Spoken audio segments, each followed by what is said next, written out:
Well, congratulations. Terrific film. Talk to me a little bit about the first time you met Sylvester Stallone. Wow!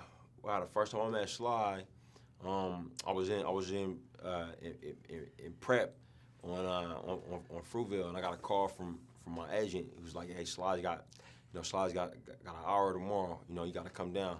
And I was like, "Man, I got prep the next day." He was like, "Man, Sly's got an hour tomorrow. You got to come down." You know what I mean? So basically, find a way to make it happen. So I did, and only a few people knew what was going on. But I went down and my buddy Brian Brown picked me up and took me to his office. I walked in and there he was. And he was totally different from what I expected. Having seen him play so many movies, especially the Rocky movies, I expected him to be, kind of similar to that character Rocky Balboa. And he's nothing, he's nothing like him. He doesn't walk like Rocky, doesn't talk like Rocky, definitely doesn't dress like him. I was kind of taken aback from that at first, but then I pitched him the film, and then we talked. And I found him to be really, really interesting. Man, I didn't think he wanted to do the movie at the time, but I thought, man, what if, if he ever came around to it, I think we could do something really, really, really cool. And that was what that first meeting was like, though. Well, that was great, and of course, it turned out to be a great movie. And congratulations on that. Thanks so much. Michael B. Jordan. Of course, such a different film from Fruitvale. Talk about how it was to be working with him again. You obviously have a shorthand, close relationship, right? But this is so different. Right. Yeah. It has a few different elements to it. The biggest one is the physical element of this film, and him having to learn how to box and get into the ring with real fighters and do stunt work. That stuff wasn't wasn't as much a part of the last film we did together. He really took the bull by the horns with that, and as soon as the film was a remote possibility, he started working out on training, because a big part of it is he wanted to, we knew the character wouldn't really act like Apollo Creed, but we wanted him to at least look like him, and that was a big deal because Carl Weathers was in crazy shape. He was a professional athlete before doing that film, so Mike had his work cut out, but he really attacked it hard, and as far as the emotional work of Adonis, it was very complex too. But I think our relationship before and our history working together helped us find it. Well, you sure did. You sure did. What does the Rocky franchise, first of all, mean to you, and what do you think it means to the millions of fans out there that love this franchise? It means so many different things. To me, it's very personal. The Rocky movies they mean my dad to me, because that was his favorite movie. We watched them all the time together.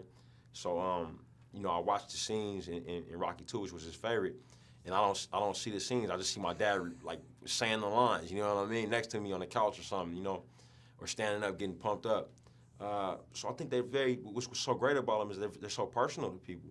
People just associate them with their family. If you really dug down deep and ask a real Rocky fan why he likes the movies, it's usually because they watched them with someone that they loved and they enjoyed it. So I think that's what they're about. And what was your real hope to accomplish with Creed, with this seventh Rocky movie? What was the real thing that you really wanted to achieve more than anything? To be honest, I started off, wanted to make something that my dad would be proud of, and then once it came together, it was to make something that the filmmakers that we would be proud of, and then it became bigger and bigger as we went on. Make something that Philadelphia could be proud of, you know what I mean? And after that, I felt like I wanted to make something that everybody could enjoy, and it's different from Fruitvale in that, with Fruitvale and a lot of the movies that I made before, they were about really challenging subject matter, and then this is challenging subject matter as well. But if we did our jobs right with Fruitvale, the audience member goes away from that movie not necessarily on a high note, but on a note when they looking inside themselves and maybe a bit down. This film was a bit different. So it was tough for me with Fruitvale to ever tell somebody, I can't wait for you to see Fruitvale. I'm excited for you to see it. I could never really say that with that movie. You know what I mean? But with this, it's a little different. And of course, you had real boxers, and you were in the real gyms. Right. That had to bring an added level of authenticity to it for you as well. Right. No, absolutely. I mean, Philly is a very authentic place, and it's a challenge if you're gonna make a movie about this place and about these people, because it can't be fake, it can't be phony, because they'll see right through it. So authenticity was a big thing for us, and getting into real locations, getting into the real places, using as many as the real people as possible.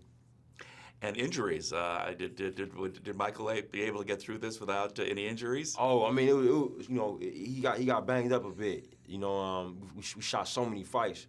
I think this movie it definitely has more fights in it than any other previous Rocky movies. Man, he's fighting every 10 minutes in this, and always with real boxers. We were very safe. We had a great stunt coordinator, Clayton Barber.